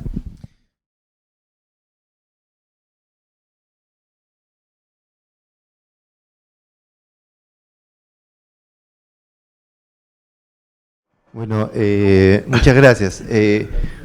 Un comentario y dos sugerencias. Mi comentario es felicitaciones, creo que ese es un trabajo muy oportuno. Creo que una de las misiones del IEP, por así decirlo, es recordarnos siempre que a contracorriente de la visión tecnocrática que trata de resumir todo en un número, y creo que en el Perú estamos últimamente exagerando esto, si es 3.4 o es 3.5, recordarnos siempre que un país son sectores, un país es gente, un país es historia. Y entonces, creo que un aporte de este libro es recordarnos eso, este tejido, y que cuando uno conversa con otros colegas de otros países de América Latina, se lo plantean como parte de la discusión estratégica, es decir, no solamente el número. Aquí estamos demasiado metidos en el corto plazo, y creo que aquí el aporte del IEP es muy importante, y el aporte de este libro. Y yo creo que eso que, digamos, que Insumo Producto ha pasado de moda, habría que preguntarlo y revalorarlo, porque yo creo que es muy actual. Entonces, en ese sentido, quisiera hacer dos sugerencias. Luego de haber escuchado esta interesante exposición y los dos comentaristas. Mis sugerencias son dos. Una es, para devolverle y para incrementar el rigor de las comparaciones, creo que es importante incorporar el tema del ciclo económico y los momentos en que fueron hechas las tablas. Y creo que si no es muy complicado, uno podría relativizar los coeficientes, porque los coeficientes asumen más o menos que estamos en un mismo ciclo, en un mismo punto en el ciclo económico. Entonces, de repente algunas sorpresas que aparecen en algunos coeficientes uno podría dar un rango. Creo que sería bien interesante y hasta un aporte en la discusión, ¿no? Y mi segunda sugerencia es, que no lo han mencionado, pero me parece que es muy importante, es la comparación internacional. En algún momento, es que nosotros nos reconocemos como Perú y como país cuando nos comparamos con otros. Y yo creo que, por ejemplo, sería interesantísimo la comparación con los países asiáticos. Varios de ellos vieron estos problemas y ellos se adelantaron y a contracorriente de lo que les decían los organismos internacionales hicieron algunos cambios de estructura y que yo creo que ahora los economistas convencionales estamos reconociendo. Entonces creo que algunas comparaciones serían de tabla de insumos productos a nivel internacional con esos otros países diferentes, sería absolutamente provocador. Gracias. Ya, yo quería traer a la mesa el cuestionamiento que se ha hecho de la necesidad de que los sectores estén conectados entre ellos, dada la existencia de la posibilidad de exportar, ¿no? Yo como empresario realmente necesito que demanden mi producto dentro del país, si es que lo puedo exportar, es necesario realmente para aumentar la productividad de los hogares de menores recursos, que los sectores estén interconectados entre ellos. No estoy del todo segura, ¿no? Quería plantear la pregunta. Bueno, muchísimas gracias, Efraín. Ya había leído el libro y hay muchísimo que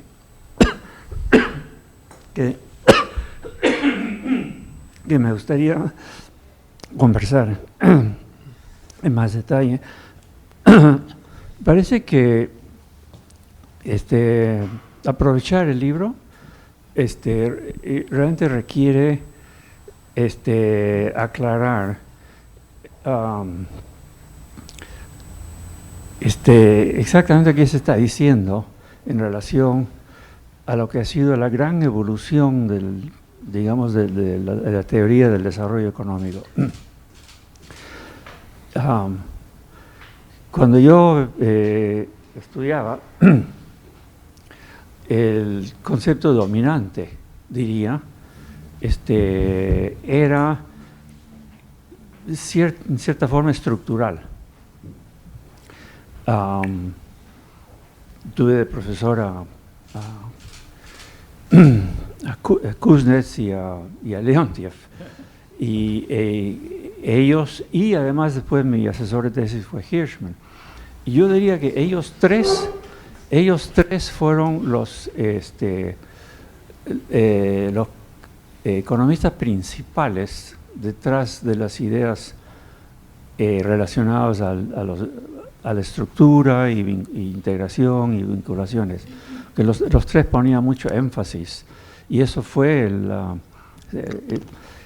aunque estaban en desacuerdo entre ellos, y Hirschman en realidad tenía un concepto más interesante psicológico de qué hace esas vinculaciones.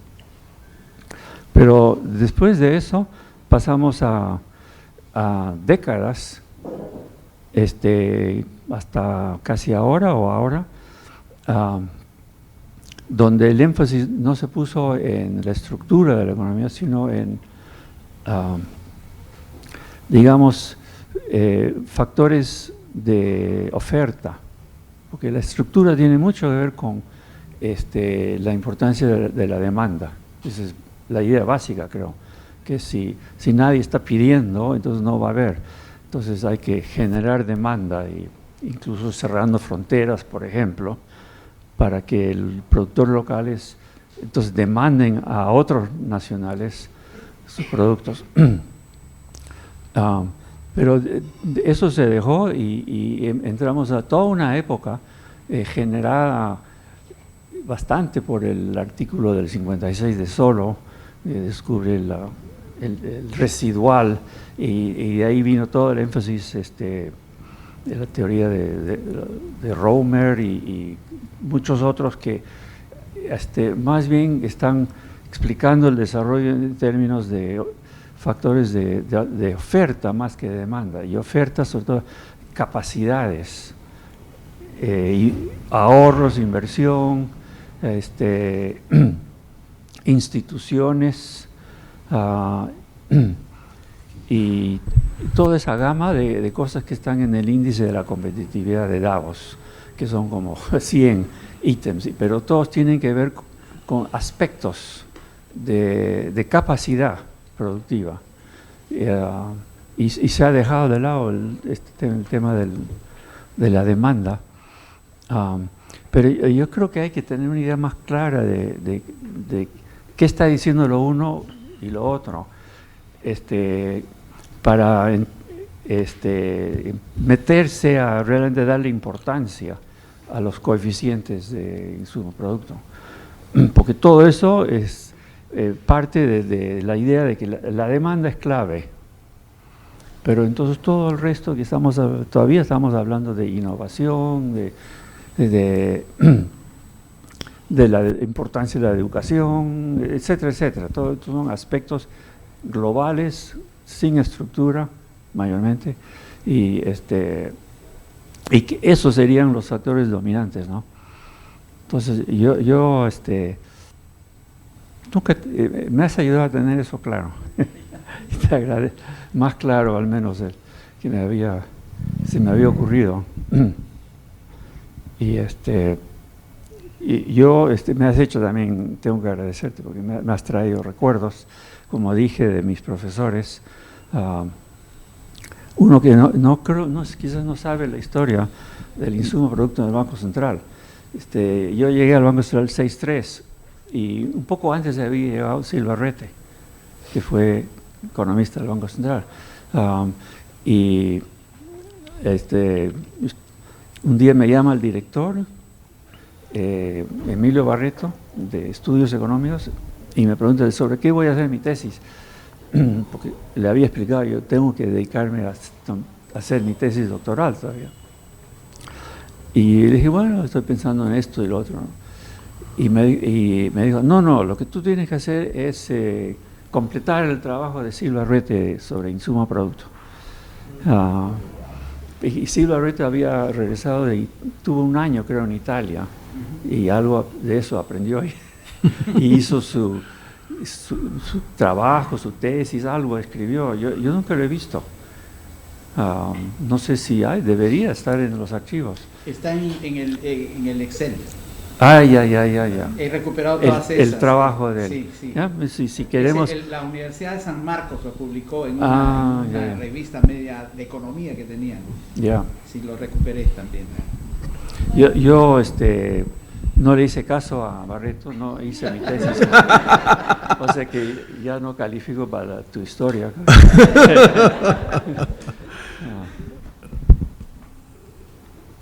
Pero una preguntita más. Un poco en la línea de lo que estamos hablando. Tú titulas País Incompleto. Economía incompleta. Perdón, Economía Incompleta. Entonces, tengo que suponer que tú sabes de algún país que está completo.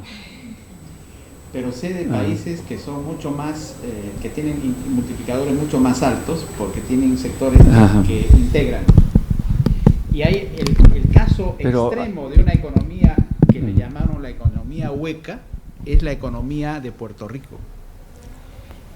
Para Puerto Rico, no sé si recuerdas, de Richard Weisskopf, hizo una tabla de insumo producto y vio que Puerto Rico vivía de vectores de importación y de exportación, que al centro no había mucho que se produjera, salvo servicios.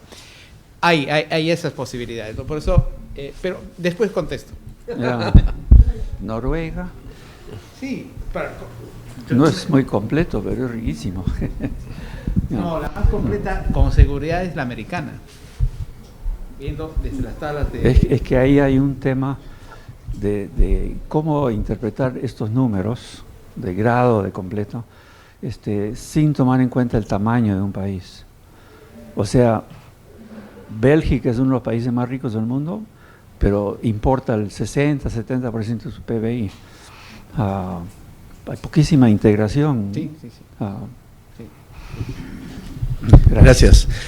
Como Efraín hizo una pequeña alusión a los politólogos, una pregunta desde mi ignorancia que un poco recoge, creo, va en la línea de los últimos comentarios. Me pregunto si, digamos, hay un gran supuesto de fondo en el libro que es, digamos, apostar por una estrategia de desarrollo industrial, digamos. O sea, el sector con más eslabonamientos, más multiplicador, pasa por alguna forma de desarrollo industrial, ¿no? Entonces, claro, la pregunta que me quedaba flotando es si es que no hay formas alternativas en el mundo, digámoslo así, que no pasan necesariamente por esa estrategia, ¿no? Uno puede pensar en países, efectivamente, que viven mucho de los servicios, viven mucho de sectores primarios, ¿no? O sea, y esta discusión de que los sectores primarios no generan eslabonamientos, me recordaba, así como Roxana citaba la discusión de los países de renta media, también la discusión de la maldición de los recursos naturales, ¿no? Y efectivamente Noruega, Chile se suelen mencionar en la literatura como países que aprovechan rentas primario exportadoras y las transfieren, digamos, a través de las instituciones del Estado a otros sectores, en fin.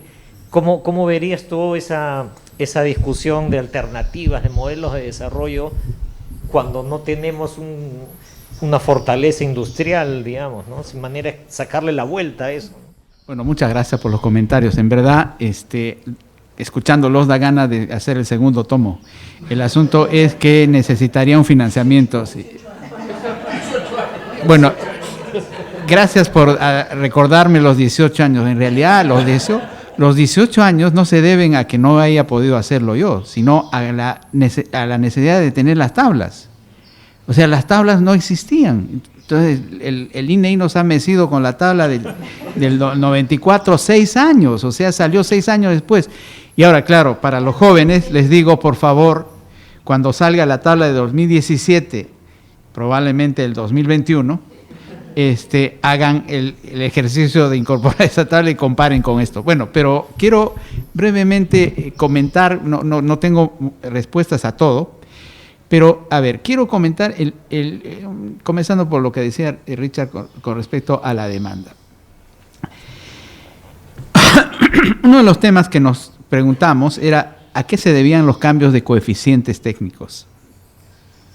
Y solo el 1% del cambio se debía a cambio tecnológico. Y el 90% a cambios en la demanda. Y el otro % era a cambios en los precios relativos. Este es un tema interesantísimo, porque entonces, ¿cómo es que hubo cambio tecnológico en el Perú? Entonces, la idea es que aquí el cambio tecnológico viene incorporado en los bienes de capital que vienen. Ese es un tema que hay que seguir trabajando, porque la verdad es, y esto me lleva a la revolución industrial. ¿Yo por qué planteo que en el Perú hay sitio para hacer una industrialización basado en la revolución industrial, en la tercera revolución industrial, y con lo que ustedes dicen también en la cuarta? Pero la tercera revolución industrial es la revolución que permite que la escala no importe. La primera y sobre todo la segunda revolución industrial fue una revolución de las economías de escala. Doy un ejemplo. ¿Cuándo no importa la escala? Cuando tú usas una fotocopiadora de 3 dimensiones. Con 3 dimensiones, con estas fotocopiadoras uno puede hacer piezas, repuestos, etcétera, del tamaño que uno quiera. Inclusive uno puede rehacer piezas que no existen, simplemente haciéndole un scan con la computadora y producirla en varios materiales. Y es muy barato. En consecuencia, lo que puede hacerse en el Perú, ya no se necesita hacer el modelo de sustitución de importaciones de los años 60, 70, y sobre todo el que promovió no solamente el Perú, la CEPAL, sino el Pacto Andino. El Pacto Andino se dividió en industrias, repartió las industrias para que tuvieran escalas y pudieran ser baratos los productos. O sea, Perú producía Volvo y Colombia producía Ford, todo para que cada uno pudiera especializarse y tener economías de escala. Eso ahora ya es el pasado. ahora la industrialización se puede hacer con distintas escalas. Y ahí es donde entra el tema de la sociedad del conocimiento. Ahí entra la nube, ahí entra la serie de conocimiento que ahora son bienes públicos. Lo que falta es probablemente lo que se señalaba, capital humano. Lamentablemente en las tablas de insumos productos, no, salvo vector de empleo, no hay. Este es un tema que hay que incorporar. Y además el tema de capital humano nos lleva más bien a explicar temas dinámicos, o sea, crecimiento, acumulación, desarrollo. Y es verdad que los grandes clásicos hicieron el esfuerzo de focalizar el crecimiento en la necesidad de crear demanda, a través de la demanda crear nuevos productos, algo así como tratar de hacer caso a la ley de SAI, o sea, toda oferta genera su demanda, ¿no? Es verdad que esto ha sucedido, y quizá aprovecho de esto para responderle a Úrsula. Uno de los temas más interesantes relacionados con la estructura espacial y el desarrollo espacial son las teorías de Krugman, que lo que te dice es que la posibilidad de generar altas productividades en un determinado lugar pueden hacerse si es que en ese lugar uno genera una economía de escala, pero sobre todo si uno genera externalidades en ese lugar. Entonces es la teoría de los centros, que son los que exportan. Y exportan porque hay un entorno en el cual el tema de la localización es bien importante. O sea, ustedes señalaban la tabla de insumos de producto. ¿Por qué tenemos agricultura? ¿Por qué tenemos minería? Porque esos están en determinadas regiones. La industria, eso se puede trasladar. El asunto es, hoy, la localización industrial, ¿cómo se da? Los viejos modelos de minimizar costo de transporte y todo esto ya no sirven. Lo que sirve es, voy a donde están aglomeradas las empresas, porque ahí la mayor externalidad, según Krugman, se da en el mercado de trabajo. Es decir, hay una rotación de trabajadores que uno los puede aprovechar, porque se van calificando en las distintas empresas, en las distintas industrias. Entonces, ese tema yo creo que es el que tenemos que incluir en si uno quiere trabajar los temas más espacializados, ¿no es cierto? Entonces, esta propuesta normativa de hacer el desarrollo más o menos industrial de tercera revolución, y con lo que dicen se puede incorporar la cuarta, me lleva al tema de Gastón. Gastón Acurio es un tipo especial, en el sentido de que no es un cocinero como ahora se presenta, ¿no? Sino es un promotor del desarrollo. Yo recuerdo que conversé con él a raíz de su ceviche perfecto. ¿Qué es un ceviche perfecto para él? Y yo le dije, bueno, debe ser el más rico. No, me dijo. El ceviche perfecto es aquel que el consumidor paga y el precio de ese se reparte de manera equitativa y adecuada entre todos los que participaron a producir ese ceviche. El cocinero, los mozos, el pescador, el que produce la cebolla, el camote, el limón, etc. Y lo que él dice es, entonces, lo que hay que es promover estas cadenas y hacerlas que sean más justas. Ahí hay un papel político, un tema político, un tema de Estado. Pero lo más interesante de Gastón es que este modelo para la gastronomía puede ser replicable a otros sectores, a sectores de cultura, por ejemplo. Nosotros no exportamos nuestra cultura. Los coreanos están exportando novelas, grupos de rock, películas. Ya ellos han pasado a la fase de exportación de servicios, y nos los dijo el presidente del Banco Mundial, que es un americano de origen coreano. Nos dijo, en Corea están ya la etapa del Kia, el Nokia, el Samsung, eso ya pasó. Ahora están en el tema de exportar capacidades culturales. Bueno, el Perú tiene un montón de posibilidades. Lo que ha hecho Gastón, dice, yo no sé si nos damos cuenta, ¿no es cierto? La comida peruana siempre ha sido rica, pero él ha puesto de tal manera presentada y promocionada de que ha contagiado al resto. Bueno, volviendo al tema de mi libro, que no, claro, no es un libro de receta de cocina, no es un libro ni de receta de cocina ni de receta del desarrollo, es un diagnóstico. Me parece que hay algunas cosas que sí se pueden usar. Este libro se lo di al presidente Kuczynski y le dije, presidente, aquí está la información para si usted continúa con la diversificación productiva. Aquí puede encontrar herramientas para eso. Quizás el problema es que la última información es de hace 9 años, pero la economía peruana en los últimos 9 años no ha cambiado drásticamente como cambió en los años anteriores, ¿no? Entonces, termino.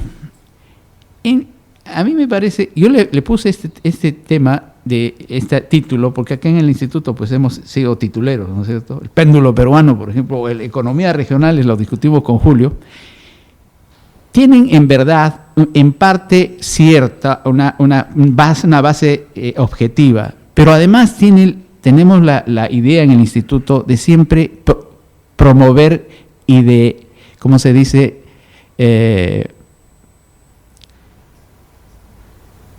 no solamente argumentar, sino cuando uno quiere hacer que las personas lo vean, ¿cómo se dice? Provocar, esa es la palabra, provocar. Claro, dicen economía incompleta, ¿y cómo es esto de la economía incompleta? ¿Con qué sectores podríamos completarla? En realidad, no es solamente que algunos sectores podrían ayudar a completar, sino que la economía incompleta es en el sentido de que esos gráficos sobre la productividad, esos deberían cambiar.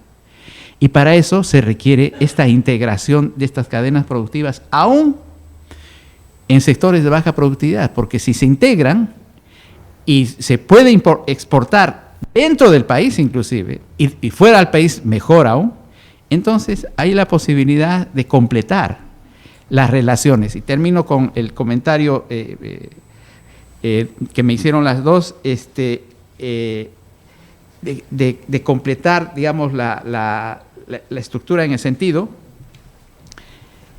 que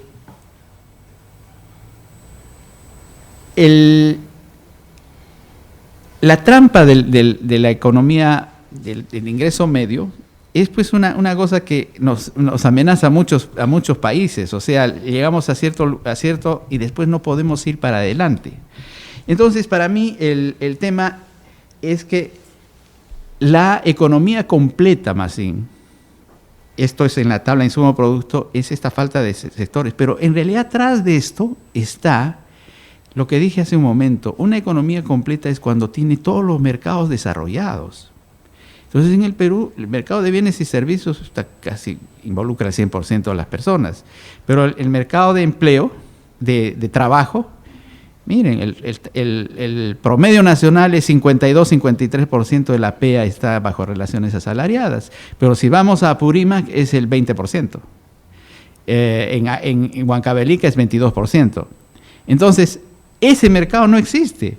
Y si asumimos solamente el mercado bancario como proxy del mercado financiero, la profundidad financiera medida por, bueno, Carolina, tú más que yo lo sabes, medida por la relación entre colocaciones y Producto Bruto de cada región, es bajísima en un montón de regiones. O sea, ahí, para mí, ese es el tema es que todos esos mercados se van a activar si es que las productividades mejoran. ¿Cómo hacerlo?